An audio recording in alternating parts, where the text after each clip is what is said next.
Ajeitem, entrem e fiquem à vontade. Esta é uma história que aconteceu com duas pessoas que eram óbvias para todos, exceto para elas mesmas e para os 15 lobos que estavam cansados de esperar. As vestes pesavam mais do que deviam. 6 vestes formais, prensadas e dobradas na moldura que ela própria construíra com varas de bétula e tiras de lona. Cada uma delas reparada na última semana. 2 com a bainha refeita, uma com punhos novos, outra com um forro substituído, uma com danos de traça na costura do ombro que ela retocara tão cuidadosamente que o remendo era invisível, mesmo quando segurava o tecido contra a luz mais forte. A sexta só precisava de um botão. Ela substituíra o botão e depois retocara a casa do botão, porque a costura original fora descuidada e isso ofendia-a. Marlo Sinclair não fazia trabalho descuidado. Movimentava-se pelo corredor leste do castelo com a moldura equilibrada na anca, a fita métrica ao pescoço porque se esquecia sempre de atirar, e um fio de cabelo castanho escuro a escapar dos seus grampos porque sempre o fazia. Ela conhecia este corredor. Conhecia todos os corredores. 3 anos de entregas, provas, arranjos de última hora às 11 da noite porque alguém rasgara uma veste formal 1 hora antes de um jantar de estado. Sabia quais as lajes do chão estavam irregulares. Sabia quais as portas emperravam. Sabia que as cozinhas cheiravam a alecrim às terças-feiras e a pão às sextas-feiras, e sabia o canto exato onde a corrente de ar da Torre Norte batia se estivéssemos a carregar algo mais largo que os ombros. Ela não era uma pessoa que fosse notada neste castelo. Era uma pessoa que fazia os outros parecerem corretos e depois ia-se embora. O gabinete dele fica neste andar. Observou o seu lobo casualmente, como se fosse um facto arquitetônico e não uma informação que Moss andava a arquivar e rearquivar há 2 meses. Marlo ajustou a moldura e não respondeu. Terceira porta à esquerda, a com a maçaneta de latão em forma de folha de carvalho. Olhaste para essa maçaneta durante 9 segundos da última vez que estivemos aqui. Eu estava a avaliar o trabalho em metal, pensou Marlo, firmemente. Tu não estavas a avaliar o trabalho em metal. Virou a esquina e quase esbarrou com o mestre Fenwick. Ele estava parado no meio do corredor, como se tivesse sido colocado ali por alguém que compreendesse de encenação.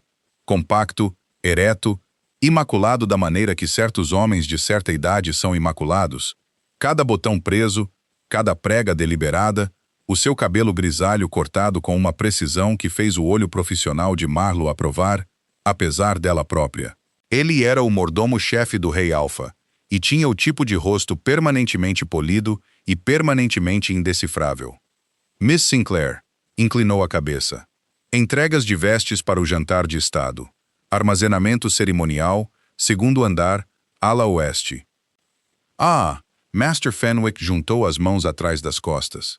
Receio que o armazenamento cerimonial tenha sido temporariamente realocado. Houve um problema com a ventilação, preocupações com a umidade.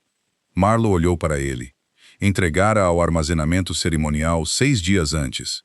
A ventilação estava boa. As vestes devem ser colocadas na sala do 3º andar da ala leste, no fim do corredor. Eu acompanhá-la-ei. Eu sei onde fica, disse Marlo. Aquele é o gabinete privado do Rei Alfa. Algo passou pelo rosto de Fenwick. Não foi bem um sorriso. Foi a coisa que acontece logo antes de um sorriso num homem que passou 40 anos a aprender a suprimi-los. A sala foi requisitada para armazenamento temporário, disse ele. Posso levar a moldura? Tenho eu. Muito bem. Fim do corredor, 3º andar. Ele observou-a passar por ele. Ela não viu a forma como ele olhou para o corredor atrás dela, nem o pequeno aceno que ele deu a alguém que ela não conseguia ver. Subiu as escadas. 3º andar, ala leste. A porta no fim do corredor estava entreaberta. Empurrou-a com a moldura e entrou. A sala estava quente. A luz do final da tarde entrava pelas altas janelas que davam para os jardins do castelo. O relvado sul, o jardim de ervas, a borda do campo de treino. Estantes forravam 2 paredes, organizadas por tamanho, não por assunto, o que significava que alguém nesta sala se preocupava com a aparência das coisas e não em encontrar algo rapidamente. Havia uma grande secretária de carvalho, um sofá da cor de mel escuro, e uma lareira de pedra onde um fogo fora aceso, mas ainda não aceso. Não parecia armazenamento temporário, parecia o gabinete de alguém. O rei Bram Whittaker estava junto à janela. Virou-se quando ela entrou, e as mãos de Marlo apertaram a moldura. Ela ajustara as suas roupas. Estivera perto o suficiente para medir a envergadura dos seus ombros, o comprimento dos seus braços, a distância do colarinho à cintura. Fizera isto profissionalmente, competentemente, e não deixara as suas mãos tremerem. Mas ajustar as roupas de um homem e vê-lo inesperadamente à luz quente eram experiências diferentes. E Marlo sabia disto há aproximadamente 2 meses, e recusara-se a pensar nisto há aproximadamente o mesmo tempo. Ele era alto, não dramaticamente alto, alto como uma muralha de castelo é alta, presente e definida e difícil de ignorar. Cabelo castanho escuro, ligeiramente mais comprido do que a maioria dos homens da corte usava, afastado do rosto de uma forma que sugeria que o fazia com a mão 20 vezes por dia e nunca com um pente.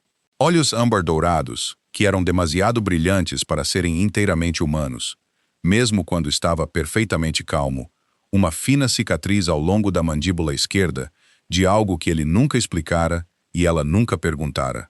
Ombros largos, os ombros que ela refezera, sentando-se agora corretamente, como não faziam há 40 anos. Ela usava uma camisa simples de linho com as mangas arregaçadas. Os seus antebraços estavam nus. As suas mãos, disse Moss, com a quietude inevitável de uma maré a chegar. Olha para as suas mãos. Marlo, disse Bram, olá. Uma pausa. O que estás a fazer aqui? Entregas de vestes. Deixou a moldura contra a parede. Fui encaminhada para esta sala. Este é o meu gabinete privado. As entregas de vestes não vêm aqui. Master Fenwick enviou-me. Bram franziu o sobrolho. Era um franzir de sobrolho específico, aquele que ela vira do outro lado de uma fita métrica quando ele tentava entender algo que não batia certo. Atrás dela, a porta fechou-se com um clique. O som era pequeno, definido, o tipo de som que uma tranca de latão faz quando se encaixa corretamente. Exceto que ela não tinha tocado na porta, e a porta estava aberta quando ela entrou. Bram olhou para além dela para a porta. O seu franzir de sobrolho aprofundou-se. Atravessou a sala em 4 passadas. Marlo teve de se afastar, e quando ele passou, ela captou. Aparas de cedro e pedra quente, e algo como tinta deixada aberta tempo demais. O seu cheiro sempre estivera lá durante as provas, mas nas provas, ela podia arquivá-lo em proximidade profissional. Aqui no seu gabinete, à luz do final da tarde, com a porta fechada e sem fita métrica entre eles, chegou sem permissão e assentou-se no espaço atrás das suas costelas. Moss mexeu-se. Nem uma palavra, apenas atenção. Bram tentou a maçaneta. A maçaneta não girava. Tentou novamente com firmeza, com a força específica e controlada de um homem acostumado a que as portas lhe obedecessem. A maçaneta não girava. Marlo! Disse ele sem a olhar. Sim, a porta está trancada. Ela caminhou até ele e examinou a porta. Não tem fechadura. Correto. Ele largou a maçaneta. Não tem fechadura, mas a porta está trancada. Do corredor lá fora, ouviam-se sussurros suaves. O som de alguém a tentar muito ser silencioso e a falhar na forma específica, como homens grandes de botas falham em ser silenciosos. Então uma voz abafada, excessivamente formal. Rei Alpha, isto é uma emergência. Lobos errantes invadiram as muralhas exteriores do castelo. Estamos a protegê-lo a si e a civil desconhecida no seu gabinete por segurança. Por favor, mantenha a calma. Alertaremos quando for seguro sair. Bram fechou os olhos. Abriu-os. Quais lobos errantes? Não estou autorizado a divulgar detalhes, disse ele. Fenwick, és tu. Reconheço a tua voz. Uma pausa então. Não, este não é o mestre Fenwick. Lamento imenso, Rei Alpha. Só o mestre Fenwick em pessoa poderia autorizar a abertura da porta. Tentarei localizá-lo. Passos recuaram pelo corredor, deliberadamente, com o passo de um homem que se afastava, mas não tinha intenção de ir muito longe. Bram ficou muito quieto por um momento. Não quieto de humano, o outro tipo, O tipo onde a parte animal da mente fica completamente silenciosa e o corpo segue, e até o ar à sua volta parece manter a sua posição. Os seus olhos, quando se virou para olhar para ela, tinham mudado uma tonalidade para um tom mais próximo do dourado. Marlowe, não há lobos errantes. O castelo não está sob ataque. O meu mordomo-chefe acabou de nos trancar no meu gabinete, usando o que suspeito ser um candelabro decorativo, calçado na maçaneta exterior. Isto é uma emergência encenada. Ele podia arrombar a porta. Um empurrão, menos que isso. Um apoio com o ombro e o candelabro deslizaria pelas lajes e a operação de Fenwick terminaria em 2 segundos. Ele sabia disso. Marlowe provavelmente sabia disso. Fenwick certamente sabia disso, o que significava que Fenwick apostava que Bram não o faria. Fenwick apostava na parte de Bram que queria ficar naquela sala, e Fenwick estava correto. E Bram teria uma conversa muito específica com ele sobre isso mais tarde. Marlowe olhou para a porta, olhou para Bram, olhou para a janela, que dava para uma queda de 3 andares até um pátio de lajes. Por quê? Disse ela. Capítulo 2. O gabinete trancado. Ela não devia ter ficado surpreendido. Bram governara este reino durante 6 anos. Navegara 2 disputas de fronteira. Uma seca, um desafio de sucessão de um primo que ele genuinamente gostava e um incidente diplomático envolvendo o cão-lobo de uma delegação visitante que tentara montar a estátua cerimonial no grande salão. Liderara tudo isto com compostura, precisão e a marca particular de paciência régia que advém de entender que a maioria dos problemas, com tempo suficiente e silêncio suficiente, ou se resolveriam por si mesmos ou revelariam a pessoa que os estava a piorar. O que ele não conseguira resolver era uma costureira com cabelo castanho avermelhado e olhos verde acinzentados e calos de linha nas pontas dos dedos que lhe disse que o casaco do seu avô ficava mal há 40 anos e depois foi-se embora antes que ele pudesse pensar em algo para dizer em resposta. Della disse Flint do lugar firme na parte de trás da sua mente, onde Flint sempre estava. Ela está aqui. Bom. Esse era o problema com Flint. O seu lobo não tinha dúvidas. Flint nunca tivera uma dúvida na sua vida. Flint dera uma olhada a Marlowe Sinclair há 8 meses. As suas mãos a ajustar o colarinho de uma veste formal, a sua fita métrica ao pescoço, um fio de cabelo castanho avermelhado a escapar dos seus grampos, e dissera dela com a certeza de uma pedra a cair, e não vacilara uma vez nos meses seguintes. Cada vez que Bram entrava na loja dela com um pedido de alteração fabricado, Flint dizia dela. Cada vez que Bram saía sem dizer o que pretendia dizer, Flint não dizia nada, o que era pior. Ele estivera junto à janela porque viera ali para pensar, e estivera a pensar nela, e ela entrara, e agora estavam trancados numa sala juntos porque o seu pessoal perdera a paciência com ele. Ele devia ter ficado furioso. Ele era o Rei Alfa. Não se tranca o Rei Alfa numa sala. Em vez disso, ele estava parado em frente a uma porta trancada a 6 pés de Marlowe Sinclair, e o seu lobo era a coisa mais calma do edifício. "Por quê?" disse ela. Ele virou-se para encará-la. Ela estava em pé junto ao sofá com os braços ao lado do corpo e o queixo nivelado, e a moldura das vestes atrás dela como uma barricada a qual ela não se tinha comprometido totalmente. Ela cheirava a linha de algodão e trevo e algo fracamente metálico, agulhas ou alfinetes ou a nitidez particular de tesouras, mantidas muito limpas. Ela catalogara este cheiro na primeira prova. Não conseguira descatalogá-lo desde então. "Por quê?" disse Bram cuidadosamente.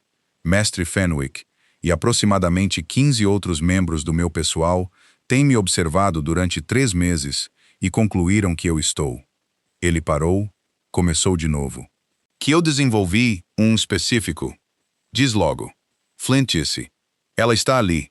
Concluíram que eu estou apaixonado por ti." Bram disse. "E que não tenho feito nada a respeito." O silêncio que se seguiu foi uma coisa física. Tinha peso e temperatura. O fogo estava apagado. A luz do final da tarde entrava num ângulo baixo e apanhava os grãos de poeira entre eles. Marlowe olhou para ele da forma como olhava para uma costura que estava a avaliar quanto à integridade estrutural. Estás? Disse ela. Estou o quê? Apaixonado por ti? Sim, disse Flint com infinita paciência. Obviamente. Diz-lhe. Bram governara um reino. Enfrentara um primo com uma reivindicação legítima ao seu trono. Uma vez, manteve a compostura perfeita enquanto um cão-lobo urinava nas suas botas formais durante um jantar de estado. Sim, disse ele, desde a prova do casaco. Tu refizeste o meu casaco cerimonial de avô.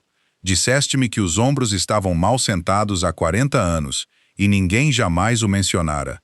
E eu era a terceira geração a usá-lo com os ombros mal sentados. E tu disseste com respeito, Vossa Majestade, os ombros são um desastre. Ninguém me fala assim. Disseste-o como se fosse simplesmente um facto, como se o facto de eu ser o rei Alfa fosse menos relevante do que o facto de os ombros estarem errados. Ela estava ciente de que estava a falar demais.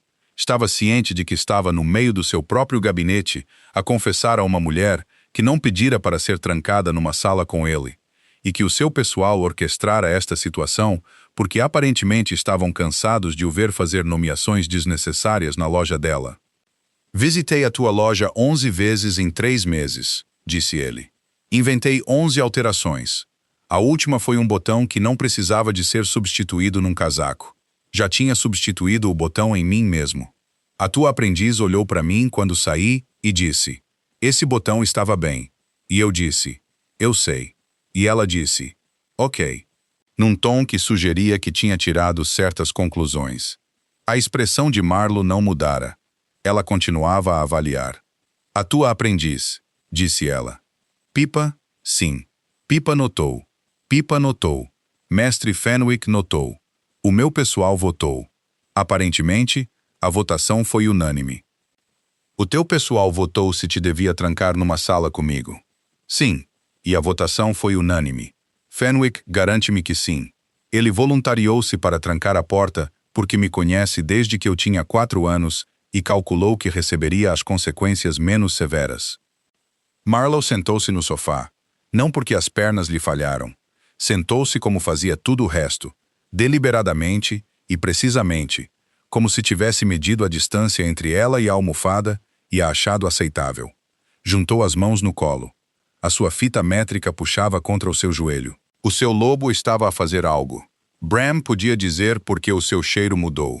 A base de algodão e trevo ainda lá estava, mas algo por baixo dela estava a mover-se, a aquecer, a abrir-se como uma nota que ele quase podia ler. Dela! Disse Flint novamente, impassível, paciente como rocha. Bram, disse Marlowe, tu poderias simplesmente ter me dito. O uso do seu nome sem o título fez algo ao seu peito que ele escolheu não examinar. Eu sei, disse ele. Eu não tinha. Tu és o rei Alfa. Tu comandas um reino. Resolveste uma disputa de fronteira com os Pactos do Norte, usando, tanto quanto entendi, uma única carta e um silêncio muito específico. Tu não podes dizer, gostaria de te convidar para jantar. Eu não podia. Por quê? Ele sentou-se. Não no sofá, na borda da sua secretária virado para ela, porque o sofá parecia demasiado perto e demasiado longe ao mesmo tempo, e ele precisava de estar em algum lugar que não fosse nenhum dos dois. Por que terias dito não? Disse ele. Não porque não o farias, não por minha causa. Porque a distância teria sido a coisa que considerarias primeiro, o rei e a costureira. Medirias isso e considerarias que era inoperável, e serias educada sobre isso, e irias-te embora. E eu teria de encontrar uma nova costureira. E a tua costura é... Ele parou, a mandíbula contraída. A tua costura é excepcional, e eu não podia arriscar a tua costura. Ela olhou para ele. Estás a dizer-me, disse ela, que não te declaraste porque tinhas medo de perder a tua costureira. Estou a dizer-te que tinha medo de te perder. E a versão mais honesta desse medo assumiu uma forma prática porque sou um homem prático e até o meu medo é organizado. Isso, disse Moss de algum lugar dentro do peito de Marlowe que Marlowe tentava manter selado há 8 semanas. Não é terrível. Ela não respondeu a Moss, mas as suas mãos juntas no colo pressionaram-se um pouco mais. Ela devia contar-lhe. Devia contar-lhe que sabia há aproximadamente 2 meses, que a sexta visita à sua loja, aquela com a bainha de calças totalmente fictícia, fora a que a fizera entender, não por causa de nada que ele dissera, mas por causa das suas mãos. Ele estivera em pé no seu balcão de provas enquanto ela marcava a bainha com alfinetes, e ele segurava a sua própria manga da forma como um homem segura algo quando precisa de segurar algo, e não há mais nada disponível. E as suas mãos eram firmes, grandes, cuidadosas, específicas, as mãos de um homem que fora treinado para usar armas e escolhera, aparentemente, usá-las para ajustar as suas próprias mangas enquanto ela prendia as suas calças. Ela olhara para as suas mãos, e o seu lobo dissera muito calmamente: "Oh, estamos em apuros." E isso fora tudo. Ela não dissera nada porque a distância era real. Era uma costureira de grupo. Ele era o rei Alfa. Ela ocupava uma loja no lado leste da Praça do Mercado. E ele ocupava um trono. E o espaço entre essas duas coisas não era imaginário. Era medido em corredores por onde ela caminhava e salas onde não era convidada a sentar-se.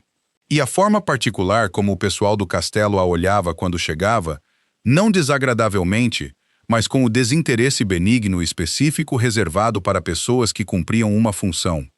Ela assumira que era uma função. "Tu és um idiota", ofereceu Moss, o que não era útil. Marlowe, a voz de Bram era cuidadosa. Ele estava a observá-la da forma como observava as coisas que tentava entender, não com a avaliação régia que ela vira nos corredores do conselho, mas com o outro olhar, aquele por baixo, onde a compostura afinava e algo mais cru mostrava. "Não tens de dizer nada. Isto fora forçado por Fenwick." "Eu não teria", disse ela. "Eu sei que não terias", disse ela. "Essa é parte do problema." Ele piscou os olhos. "Não tenho a certeza se te sigo." "Tu terias visitado a minha loja durante mais 3 meses.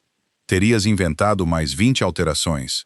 Eventualmente, terias trazido o mesmo casaco 2 vezes, e Pipa teria dito, e tu terias ficado mortificada, e terias parado de vir, e eu teria...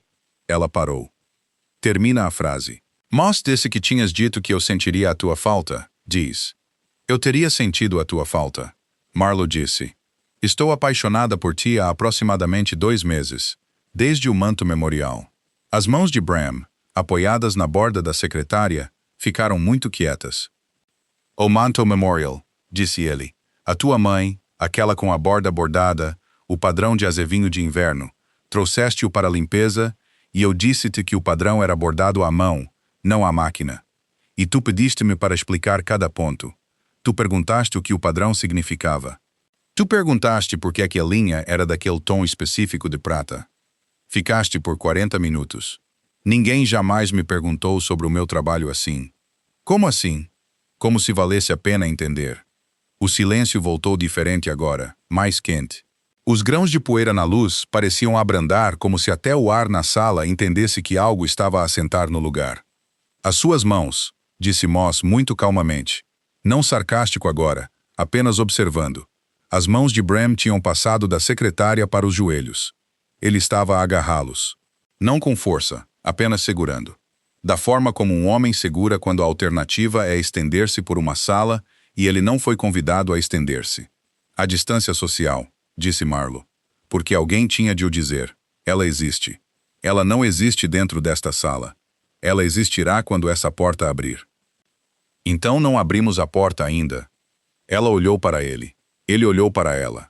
A luz do final da tarde baixara agora, dourando a borda da estante atrás dele, apanhando o âmbar nos seus olhos e fazendo-os parecer menos olhos de rei e mais olhos de lobo. Ela podia ver o seu pulso na sua garganta, firme, mas demasiado rápido para alguém sentado quieto. "Estás a pedir-me", disse ela, "para ficar numa sala trancada contigo. Estou a pedir-te para ficares. A sala é incidental." "Dila", disse Flint das costelas de Bram, onde ele estivera a dizer a mesma palavra durante 8 meses sem se cansar. "Isso", disse o seu Moss de trás de Marlowe, com a inevitabilidade cansada de alguém que estivera certo o tempo todo e só agora estava a ser ouvido. "Bom, obrigada." Eles sentaram-se no gabinete enquanto a luz mudava. Ele não se estendeu para ela. Ela não se aproximou, mas permaneceram juntas na mesma sala em móveis opostos, e o não mover pareceu uma decisão em vez de uma ausência. Foi a primeira coisa honesta que qualquer um deles fizera sobre isto em 3 meses, e custou a ambos algo, e nenhum deles desviou o olhar. Capítulo 3. A travessa de chá. A porta abriu-se 30 segundos depois de o silêncio se tornar confortável. Bram ouviu-o arrastar do que quer que a estivesse a calçar. Candelabro, ele estivera certo. E então, a porta abriu-se, e o mestre Fenwick entrou, carregando uma travessa de chá, com a mesma dignidade que teria trazido a uma coroação. A travessa tinha 2 chávenas, um bule de camomila, um pequeno prato de shortbread, uma toalha de linho dobrada. Fenwick colocou-a na mesa lateral mais próxima do sofá, com a precisão de um homem que ensaiara isto. A emergência foi resolvida, Rei Alfa, disse Fenwick. Os lobos errantes foram repelidos. O castelo está seguro. Não havia lobos errantes, disse Marlo do sofá. Correto, disse Fenwick. Bram levantou-se da sua secretária. Estava ciente de que o seu cheiro mudara nos últimos 10 minutos, que a compostura cuidadosa que geralmente mantinha se escorregara, e o que quer que Marlo pudesse ler do seu cheiro, ela estava a lê-lo agora, e Fenwick estava certamente a lê-lo, e todo o 7º andar provavelmente tinha opiniões. Fenwick, disse Bram, tu trancaste-me numa sala. Sim, Rei Alfa. Com um candelabro de carvalho decorativo, Rei Alfa, esculpido pela tua tia-avó. Selecionei-o pelo valor sentimental. Tu não podes trancar o Rei Alfa numa sala. Com o devido respeito, Rei Alfa, conheço-te desde que tinhas 4 anos. Ensinei-te a atar os teus sapatos. Segurei o casaco do teu avô enquanto estavas doente no teu 6º aniversário. Tenho observado-te a sofrer visivelmente durante 3 meses. O pessoal realizou uma votação. Assim me disseram. A votação foi unânime. 15 membros do pessoal da casa. Concordamos em intervir. Voluntariei-me para trancar a porta porque te conheço há mais tempo e receberia, como notado, as consequências menos severas. Bram olhou para Fenwick. Fenwick olhou para Bram. Não havia nada no rosto de Fenwick, exceto a calma absoluta e praticada de um homem que sabia que fizera a coisa certa e estava preparado para ser punido por isso e também sabia que não seria punido por isso. Haverá consequências, disse Bram. Haverá, disse Fenwick. Bram olhou para Marlo. Ela ainda estava no sofá. As suas mãos estavam no colo. Ela observava esta troca com uma expressão que ele nunca vira nela antes, calorosa, um pouco espantada e tentando muito não sorrir. Não, disse Bram. Não haverá consequências. Obrigado, Fenwick. De nada, Rei Alfa. Fenwick fez uma pausa. Ajustou a toalha na travessa em 1/4 de polegada. Devo mencionar que o pessoal preparou 3 intervenções adicionais de gravidade crescente no caso de esta primeira tentativa falhar. Marlo sentou-se. O quê? A segunda envolveria um fogo controlado na cozinha oeste. Apenas fumo, sem danos estruturais. Obtivemos lonas à prova de fogo antecipadamente. Obtiveste lonas à prova de fogo? Disse Bram.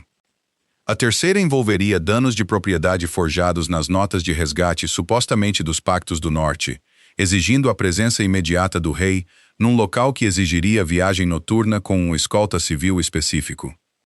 Uma escolta civil específico, repetiu Bram. Senhorita Sinclair, Rei Alfa, teríamos forjado as notas para exigi-la especificamente. Tínhamos o pergaminho. Tu tinhas o pergaminho. A quarta intervenção, continuou Fenwick, no tom de um homem a ler um relatório meteorológico, envolveria danos de propriedade controlados no corredor da ala leste, necessitando de realocação de emergência, tanto da oficina da costureira quanto do gabinete privado do rei, para os mesmos alojamentos temporários por um mínimo de 2 semanas. Bram sentou-se no sofá ao lado de Marlo. Ele não percebeu que o fizera até já estar sentado, e já era tarde demais para escolher o contrário. E Flint? Flint, que fora firme e paciente e silenciosamente certo durante 8 meses, disse: Bom, fica aí. Com uma satisfação que Bram sentiu no seu externo. O teu pessoal, disse Marlo, estava preparado para queimar a tua cozinha por ti. O meu pessoal é aterrador. O teu pessoal ama-te. Ele olhou para ela. Ela estava perto agora. Perto o suficiente para ele contar as sardas na ponte do seu nariz. Perto o suficiente para o seu cheiro não ser algo que ele tivesse de alcançar, mas algo que simplesmente existia no mesmo ar que ele respirava. Algodão e trevo e a borda nítida e limpa do seu trabalho. Eles amam, disse ele. Eles também estão a realizar operações em todo o castelo, com documentos forjados e lonas à prova de fogo, e eu só estou a aprender sobre isso agora e preciso de pensar sobre o que isso significa para os meus protocolos de segurança. Mais tarde, disse Marlo. Pensa nisso mais tarde. Ele olhou para ela. Ela olhou para ele. Os seus olhos eram verde-acinzentados nesta luz, firmes e precisos e completamente destemidos. E o seu lobo disse, dela, com a mesma paciência e certeza de sempre. E pela primeira vez, Bram não discutiu com ele. Estendeu a mão para ela. Não dramaticamente, não da forma como um rei faz qualquer coisa. Nenhuma declaração, nenhum significado executado para uma audiência. Ele simplesmente moveu a mão do seu joelho para o espaço entre eles no sofá, e ela moveu a sua para encontrá-la, e os seus dedos fecharam-se juntos, e ambos os lobos ficaram absolutamente imóveis. Flint, dela, sim. Aquele moss das costelas de Marlo, onde ela fora sarcástica e farta e estrategicamente evasiva durante 2 meses. Bom, as suas mãos. Eu estava certo sobre as mãos. Sentaram-se no sofá de mãos dadas, enquanto a camomila arrefecia, e a luz mudava, e o castelo continuava a operar à volta deles, sem um único lobo errante à vista. Pippa notou na quarta-feira. Marlo chegou à sua loja 1 hora atrasada. Estivera no castelo num pequeno almoço para o qual não esperava ser convidada e não sabia como recusar. Sentara-se a uma mesa para 16 pessoas e comera torradas em frente ao rei Alfa, que comera as suas torradas de uma forma que ela achara irracionalmente distrativa. Estás atrasada, disse Pippa. Tive uma reunião. Tiveste pequeno almoço no castelo. Marlo parou com a mão na sua bancada. Como é que sabes isso? Cheiras as cozinhas do castelo. Alecrim e pão. É terça-feira. O castelo faz pão de alecrim às terças-feiras.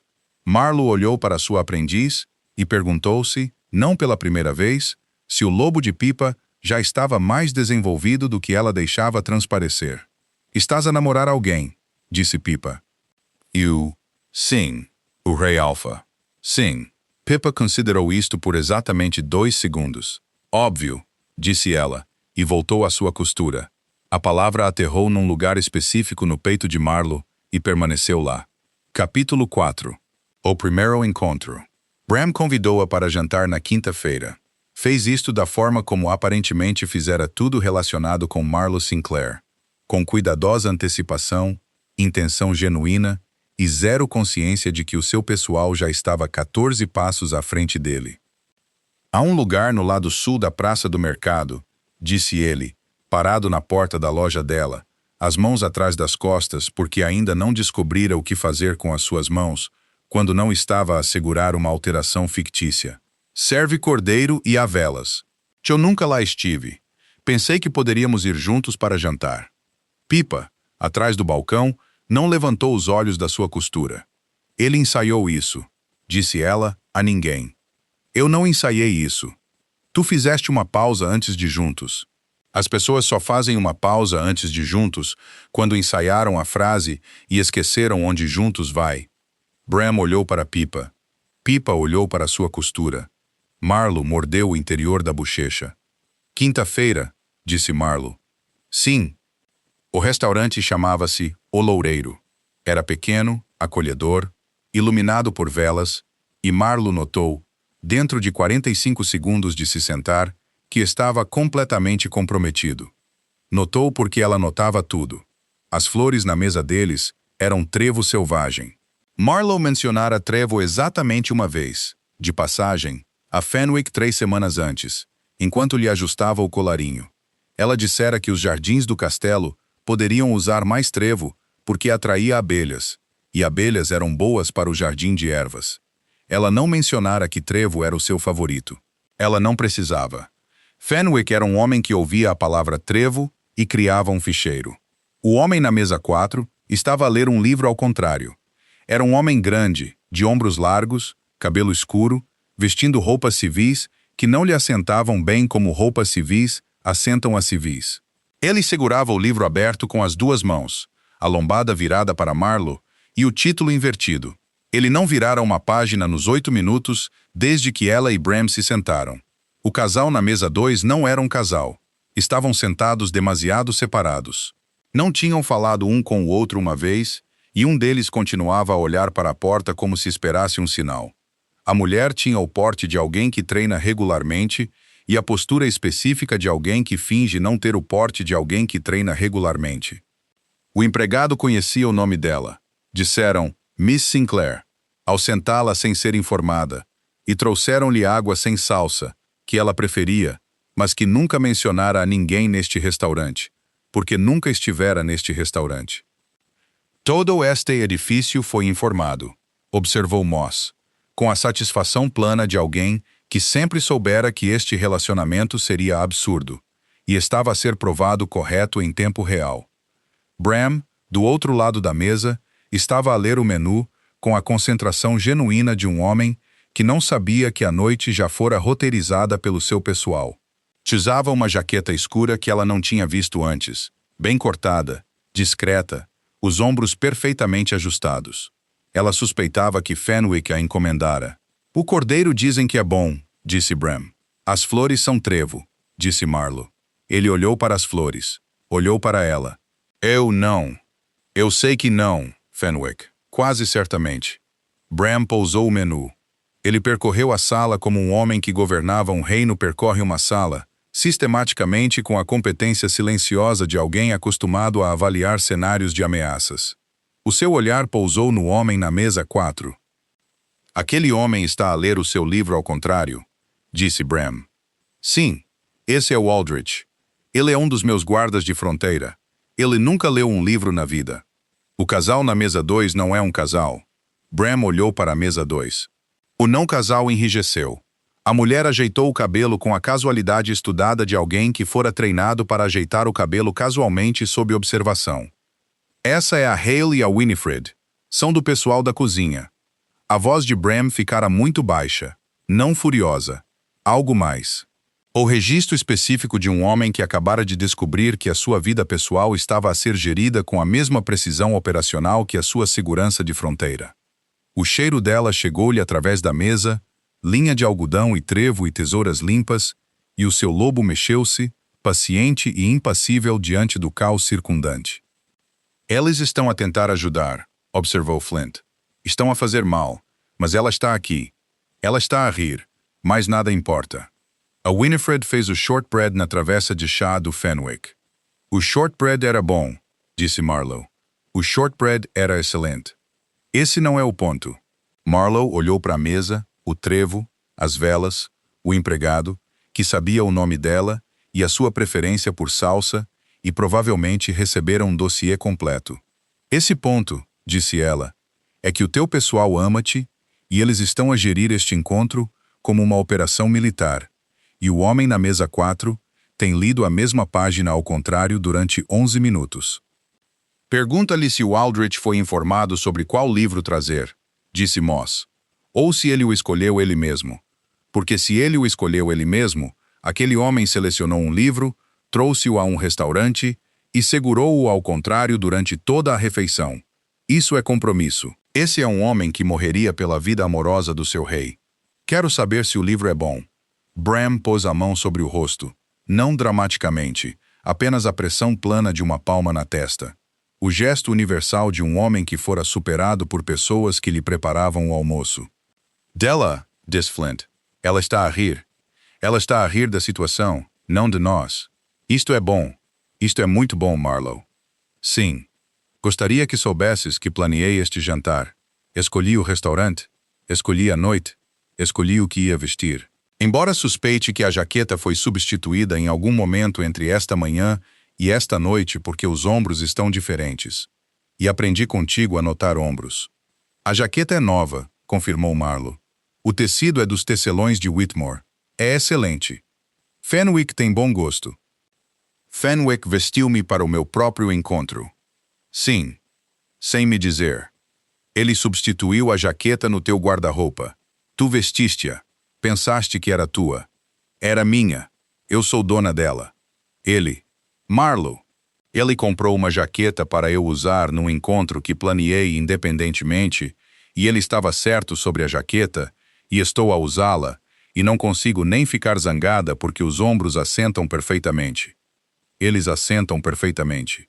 Tu não estás a ajudar. Estou a observar. Isso é o que eu faço. Ele olhou para ela através da mesa.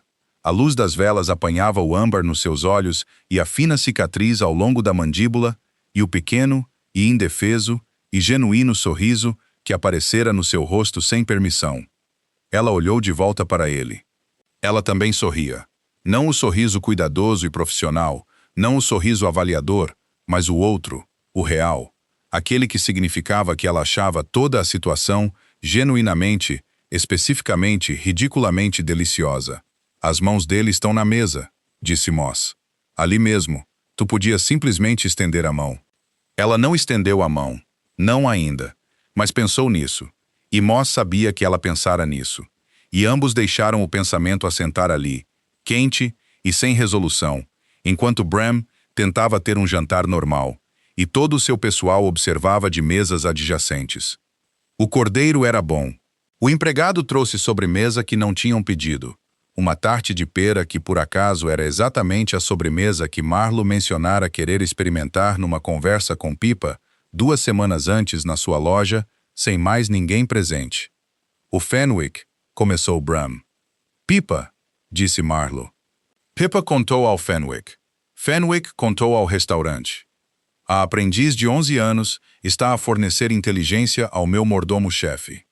A minha aprendiz de 11 anos está a fornecer inteligência ao teu mordomo-chefe. Sim. Bram recostou-se na cadeira. Olhou para o teto. Olhou para a tarte de pera. Olhou para Marlo. A tarte é boa? Disse ele. A tarte é excepcional. Eu não planeei nada disto. Eu sei. Eu planeei o restaurante, a mesa, a noite. Escrevi o que queria dizer.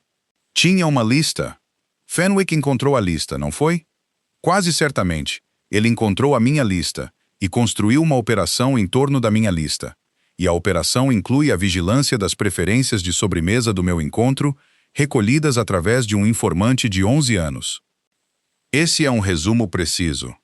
Ele riu-se, não a risada controlada, não a que usava nas câmaras do conselho ou em funções diplomáticas. A real, silenciosa, ligeiramente derrotada, inteiramente encantada. Saiu dele da forma como a confissão saíra dele no gabinete. Não planeada, não gerida, real. Isso, disse Moss, essa risada. Arquiva-a. Guarda-a. Ele estendeu a mão através da mesa, não para a tarte, mas para a dela. Os seus dedos fecharam-se sobre os dela ao lado do prato da tarte de pera, e ele não a largou. O seu polegar moveu-se sobre os seus nós dos dedos uma vez, lentamente, deliberadamente, da forma como fazia tudo o que importava. A sua mão estava quente e o seu cheiro atravessou a mesa com ela. Cedro e pedra e tinta, mais perto agora, espessado pelo calor da sala, e algo por baixo que ela não conseguia nomear, mas que o seu lobo andava a rastrear há meses. Ela não puxou a mão para trás. Virou a palma para cima e os seus dedos assentaram nos espaços entre os dela, e ficaram assim enquanto as velas ardiam e Aldrich virava outra página que não estava a ler. Era óbvio? Disse Bram calmamente. Tudo. A equipa plantada, as flores, a tarte. Foi óbvio o tempo todo. Tudo, disse Marlo. Desde os primeiros 45 segundos, eu pensei que estava a ser tu. Eles estavam a ser eles. Ambas as coisas eram óbvias. Ele olhou para as mãos deles na mesa. Olhou para ela. Eu quero algo que não seja óbvio, disse ele. Eu quero algo que seja apenas nosso. Caminharam para casa pela praça do mercado. O acendedor de lampiões já tinha passado, e as pedras da calçada estavam molhadas de uma chuva noturna que viera e fora enquanto eles estavam lá dentro. A mão de Bram encontrou a parte inferior das suas costas, o gesto que ela aprendera a esperar, quente e específico, a palma da mão bem contra o tecido do seu vestido. Vou falar com o Fenwick, disse Bram. Sobre o quê? Sobre limites, sobre o escopo operacional, sobre o facto de eu ser o rei alfa e ser capaz de levar uma mulher a jantar sem apoio tático. Tu és capaz disso, disse Marlowe. As evidências são mistas, mas eu acredito em ti. Ele parou de andar. Ela parou com ele. Estavam na esquina onde a sua rua encontrava a estrada principal. O mesmo canto, os mesmos 6 polegadas, o mesmo espaço carregado que continha tudo. O seu cheiro era mais forte ao ar livre. Cedro e pedra molhada pela chuva, despojados dos cheiros da cozinha do restaurante. Apenas ele. Marlowe. Sim. Gostaste da noite? Gostei da noite. Apesar da vigilância, a vigilância foi a melhor parte. Ele olhou para ela. A luz do candeeiro era quente num lado do seu rosto. Os seus olhos tinham ficado âmbar-dourados. Não o flash, a mudança firme. Aquela que acontece quando o seu lobo está perto da superfície e ele não está a lutar contra isso. Eu gostaria de tentar outra vez, disse ele, sem a operação. Apenas eu, se isso for suficiente. Sempre fora suficiente, disse ela. Mas a tarte de pera foi uma contribuição genuína. Ele quase a beijou. Ela podia vê-lo. O micromovimento, a ligeira inclinação para a frente, a respiração suspensa. Ele não o fez. Deixou o momento existir sem o completar. A sua mão nas suas costas, pressionou uma vez suavemente e depois afastou-se. Boa noite, Marlowe.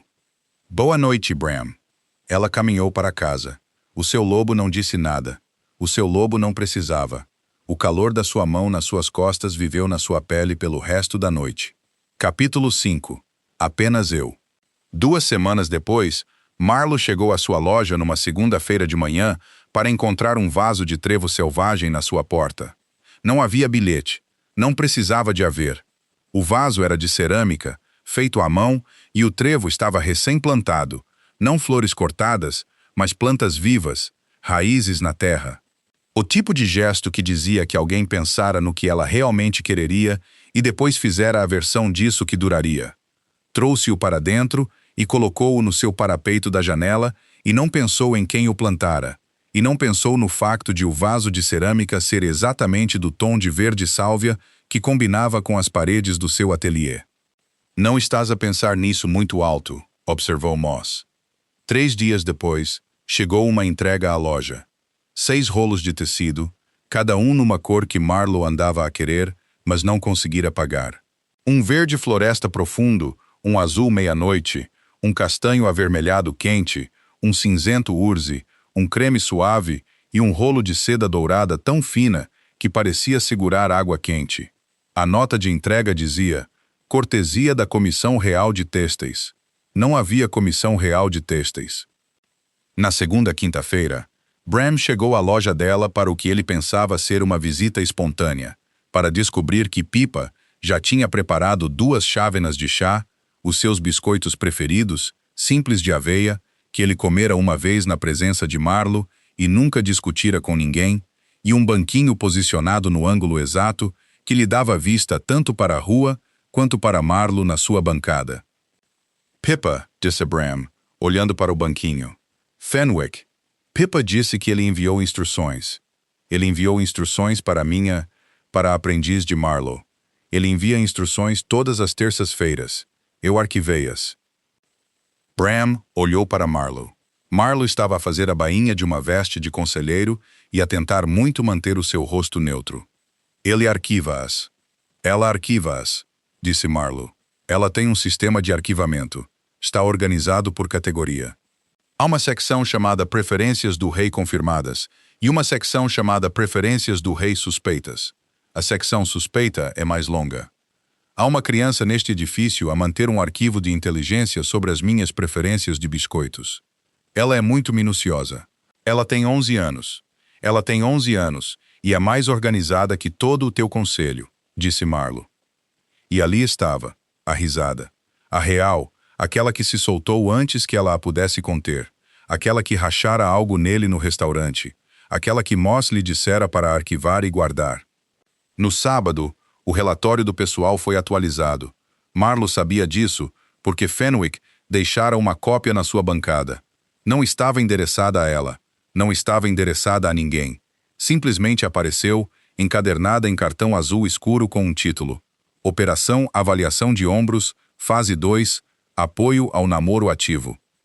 A Fose 2 incluía um horário de encontros acidentais entre Bram e Marlowe em 6 locais do castelo, cronometrados para os padrões de movimento de Bram, um dossiê sobre as preferências de tecido de Marlowe, refeições favoritas e o tom específico de verde que ela mais usava no seu guarda-roupa pessoal. Uma avaliação de risco para o evento de divulgação emocional número 2, o primeiro beijo, incluindo condições de iluminação recomendadas e janelas de privacidade ótimas. Uma secção intitulada Contingências, que incluía 3 cenários para a aceleração do cronograma se o rei continuasse a demonstrar hesitação emocional, além da janela de envolvimento projetada. Marlowe leu o documento inteiro. Depois leu-o novamente. Depois sentou-se à sua bancada e pressionou ambas as mãos achatadas na superfície e respirou. Ela não estava zangada. Ela não estava chateada. Estava tocada e sobrecarregada e divertida e algo mais que ela não conseguia nomear. Algo que se sentava no seu peito ao lado do calor da mão dele nas suas costas e do som da sua risada e do trevo no seu parapeito. 15 pessoas amavam este homem o suficiente para realizar uma operação secreta pela sua felicidade. Isso não era nada. Isso, na verdade, era a coisa mais extraordinária que ela alguma vez vira. Mas ela queria saber como era sem eles. Queria saber como era Bram Whittaker quando ninguém estava a gerir o momento. Sem convidados plantados, sem jaquetas encomendadas, sem arquivos de inteligência sobre preferências de biscoitos. Queria a versão dele que aparecia sem um guião. A versão que não sabia o que ela queria comer porque ninguém lhe dissera. A versão que era apenas um homem parado na loja dela sem nada entre eles, exceto o que ele realmente sentia. Por isso, ela fez a única coisa que sabia fazer. Mostrou-lhe. Na noite de domingo, ela entrou no gabinete, o seu gabinete, a sala para a qual ela agora tinha a sua própria chave, e colocou o relatório da fase 2 na sua secretária. Não o anotou. Não deixou uma nota. Simplesmente colocou-o ali, centrado no aparador, onde ele o encontraria na segunda-feira de manhã, e ela saiu. Deixou que o documento falasse por si. Evento de divulgação emocional número 2. Condições de iluminação recomendadas. Janelas de privacidade ótimas. Contingências para hesitação emocional, além da janela de envolvimento projetada. Se ele o lesse e visse amor, continuaria. Se o lesse e visse o que ela vira, que a coisa mais privada entre eles se transformara numa operação com números de evento e avaliações de risco, ele entenderia o que ela pedia. Na manhã de segunda-feira, Bram Whittaker entrou na loja de Marlowe Sinclair, a carregar nada. Sem casaco, sem alteração, sem motivo fabricado, sem pontos de conversa aprovados por Fenwick no bolso do casaco. Estava a usar uma velha camisa de linho que ela já vira antes. Não a jaqueta de Fenwick, não as vestes formais, apenas uma camisa que ele possuíra por anos com as mangas arregaçadas e um pequeno remendo no punho esquerdo que ela mesma fizera há 4 meses e que ela reconheceu instantaneamente porque sempre reconhecia a sua própria costura. Pippa olhou para ele, olhou para suas mãos vazias, olhou para Marlowe, arquivou algo internamente e voltou ao seu trabalho. Encontrei o relatório, disse Bram. Ela sentou-se, a sua bainha, e o evento de divulgação emocional número 2. Eles atribuíram um número à primeira vez que eu te beijo. Eles recomendaram condições de iluminação. Ele parou. A sua mandíbula moveu-se. Marlowe, eles têm contingências. Eles têm contingências. Flint, disse ele. E pela primeira vez em 9 meses, o zumbido constante quebrou-se. Eles planeavam que fôssemos lentos. Eles cronometraram-nos. Eles deram ao nosso beijo um número de evento. Eu não tenho um número de evento. Eu sou um lobo. Eu tenho dignidade. Foi o máximo que Flint dissera. E nada disso era útil. Eu sei. Tu deixaste-o na minha secretária. Eu fiz porque querias que eu visse como era. Eu queria que tu visses como era. Sim. Algo passou pelo seu rosto. Não raiva, não dor, reconhecimento. A expressão de um homem que acabara de entender pela primeira vez a diferença entre ser amado e ser gerido, e que sabia qual queria oferecer-lhe. Eu disse ao Fenwick para se afastar, disse ele. Todos eles. Chega de jantares plantados, chega de briefings de inteligência, chega de entregas de tecido, chega de encontros acidentais, chega de apoio operacional. O que é que ele disse? Disse, muito bem, Rei Alpha. Ele disse-o da forma como ele diz as coisas quando discorda, mas reconhece que eu tenho a autoridade constitucional para estar errado. Marlo sentou-se, largou o seu trabalho. Olhou para ele, parado na porta da sua loja, a enchê-la da forma como ele enchia todas as portas, alto e de ombros largos e olhos âmbar. Mas algo estava diferente. O modo gerido estava desligado. A postura régia ainda estava lá. Ele carregaria essa postura até a sua sepultura. Estava construída na sua espinha. Mas a camada por cima dela, a camada de performance, aquela que tornava cada gesto deliberado e cada palavra escolhida, desaparecera. Parecia um homem que atravessara a praça do mercado sem nada para segurar e sem plano para seguir e sem apoio a 3 ruas de distância. Gostaria de te levar a jantar, disse ele. Apenas eu, sem relatório do pessoal, sem planos de apoio, sem lonas à prova de fogo, sem notas de resgate forjadas, sem jaquetas encomendadas, sem inteligência sobre as tuas preferências de sobremesa, recolhidas através de um informante de 11 anos. Ele parou. Eu não sei onde. Eu não planeei. Fenwick costuma planear. Vai, disse Moss. Não sarcástico, não farto. Apenas vai. Há um lugar no lado norte do rio, disse Marlowe. É pequeno. O dono não sabe o teu nome. Ninguém sabe o meu nome. Ninguém saberá o teu nome. O menu está num quadro negro e o vinho é o vinho que eles têm. Tu não serás informado. Nada será arranjado. Ele olhou para ela. Ela olhou para ele. A luz da manhã entrava pela janela da loja e apanhava a parede de linhas atrás dela, e o brilho avermelhado no seu cabelo e a fita métrica ao seu pescoço. E o seu lobo Flint, que fora firme e paciente e silenciosamente certo durante 9 meses, disse: Dela, dela, dela, com um calor que encheu o peito de Bram como um fogo baixo. Esta noite, disse ele, esta noite. O lugar chamava-se A Casa do Rio. Era pequeno. A dona era uma mulher humana chamada Greta, que não sabia o nome de Bram e não se importava. O menu estava num quadro negro, e o vinho era o que quer que Greta tivesse aberto naquela tarde, e as mesas eram desiguais, e as velas eram o que quer que restasse do último serviço de jantar. Ninguém os estava a observar. Pela primeira vez desde o gabinete, desde o candelabro do Fenwick, e a travessa de chá e a camomila, ninguém os estava a observar. Nenhum guarda de fronteira com um livro ao contrário. Nenhum pessoal da cozinha a fingir ser um casal. Nenhum empregado que soubesse o nome dela. Apenas Greta, que trouxe pão e azeite e 2 taças de vinho tinto e disse: "O peixe é bom hoje à noite", e foi-se embora. Bram olhou para o pão, olhou para o vinho, olhou para Marlo. "Eu não sei o que queres comer", disse ele. "E eu sei. E eu não sei o teu vinho favorito. Eu sei. Eu não sei. Eu percebo que não sei muito sobre ti especificamente. Eu sei as coisas que o Fenwick sabe.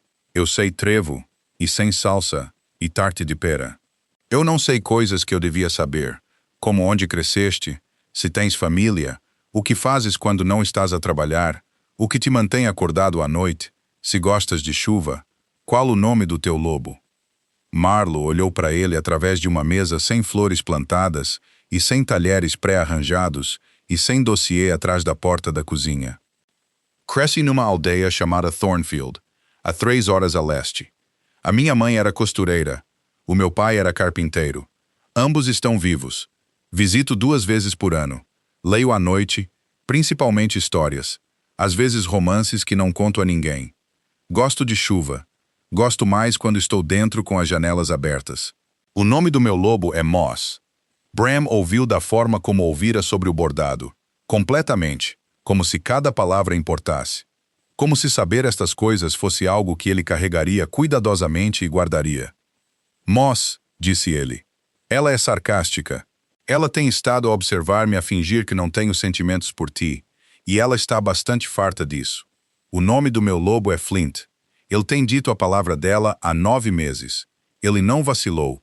Ele é a parte mais paciente e menos útil da minha personalidade. Flint e Moss. Sam são bons nomes. São. Comeram o peixe. Beberam o vinho. O seu cheiro mudara. Ou talvez fosse apenas que ela finalmente o estava a cheirar, sem a sobreposição de arranjos de trevo e jaquetas encomendadas e 15 lobos de apoio operacional. Cedro e pedra quente e tinta velha. Descomplicado. Inofensivo. Apenas ele. Ela inspirou-o e deixou-o assentar. Ele contou-lhe sobre o desafio de sucessão, o primo de quem gostara, a escolha que não quisera fazer, a forma como governar, parecia usar um casaco sempre ligeiramente demasiado pesado. Ela contou-lhe sobre o primeiro vestido que fizera, o da sua mãe para uma dança da aldeia, a bainha irregular, o corpete a apertar, a sua mãe usando-o mesmo assim e dançando a noite toda. Ele riu-se das coisas, disse ela. Não da risada controlada, da real.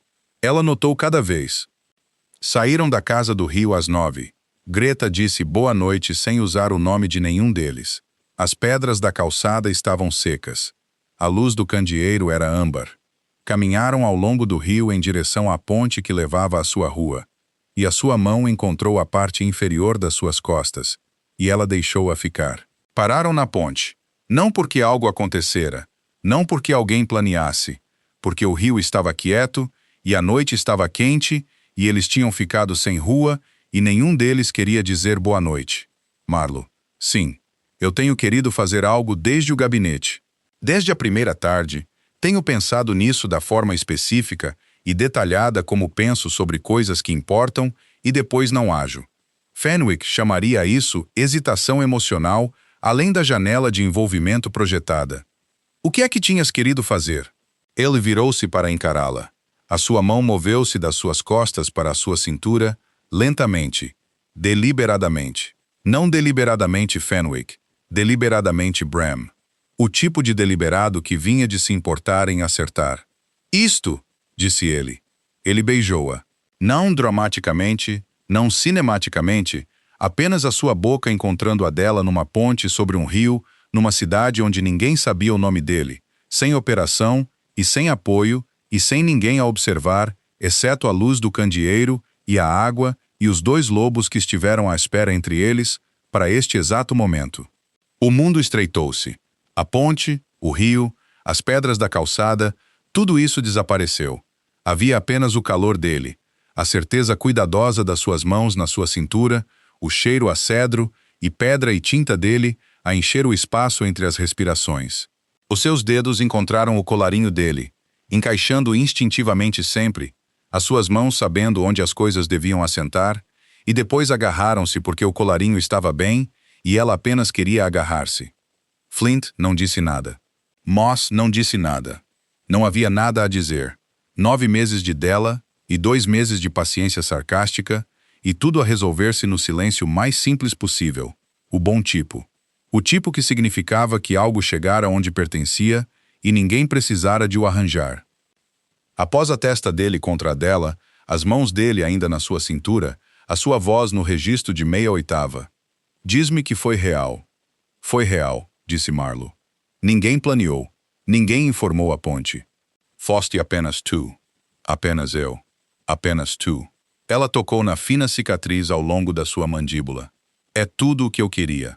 Ele beijou-a novamente, mais suave, o tipo de beijo que não era um evento, mas um começo.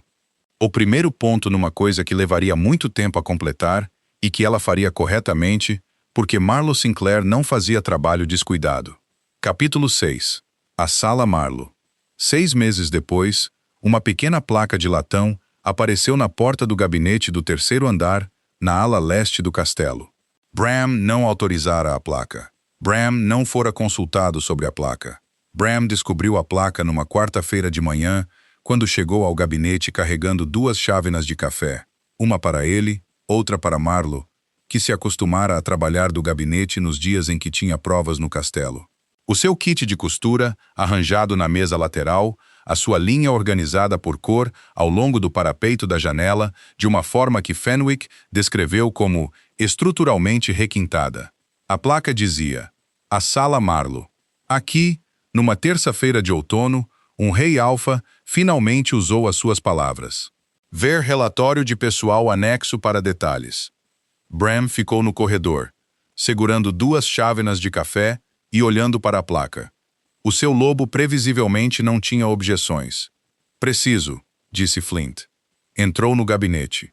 Marlowe já estava lá, a prender a bainha de uma veste de conselheiro com a velocidade e eficiência de alguém que fazia isto desde os 16 anos. Ela olhou para cima, olhou para o seu rosto, olhou para além dele para a porta aberta onde a placa era visível. Fenwick, disse ela. Fenwick, é preciso. É preciso. Esse não é o ponto.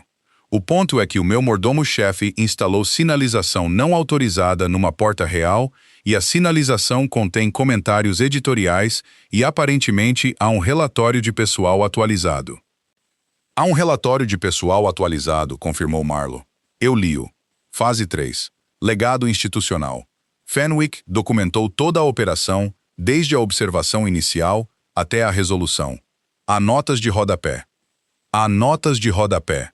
As notas de rodapé incluem uma análise de custos das lonas, a prova de fogo que eles obtiveram para o fogo de backup na cozinha, um recibo detalhado da jaqueta que ele encomendou para ti para o primeiro encontro e uma secção intitulada Lições Aprendidas, que recomenda que futuros reis alfa sejam designados a uma equipa dedicada de operações emocionais a partir da data da sua coroação. Uma equipa dedicada de operações emocionais. Ele está a propor uma posição permanente no pessoal. Bram sentou-se no sofá, o seu sofá, o mesmo sofá de mel escuro onde eles deram as mãos pela primeira vez, enquanto a camomila arrefecia, e bebeu o seu café, e olhou para a placa através da porta aberta e não a removeu. Ellie nunca a removeria.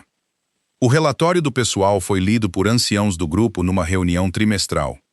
Foi registrado como um estudo de caso em, como Fenwick o descreveu, intervenção bem-sucedida do pessoal em assuntos de paralisia emocional alfa.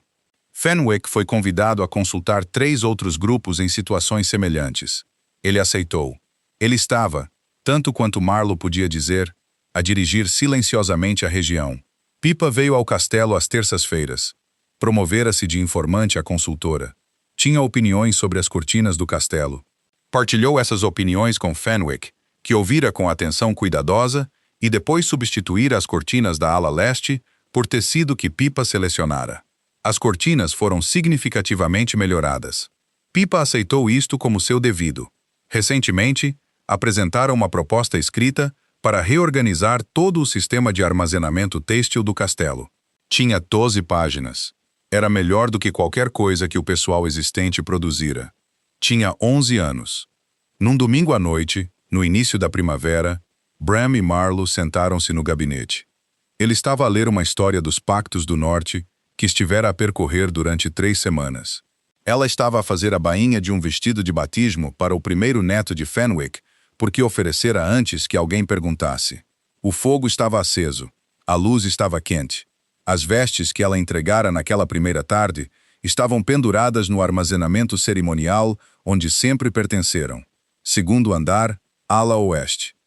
Obviamente dela, disse Flint das costelas de Bram, onde ele estivera firme durante 14 meses e estaria firme pelo resto da sua vida. Isso, disse o seu Moss de trás de Marlowe, onde ela parara de fingir o contrário numa ponte sobre um rio onde ninguém sabia os seus nomes. A placa na porta ainda estava lá, estaria sempre lá, e em algum lugar no castelo, o Mestre Fenwick estava a beber chá de camomila e a redigir uma proposta para uma equipa de operações emocionais e a levar o crédito por tudo. E ele estava correto.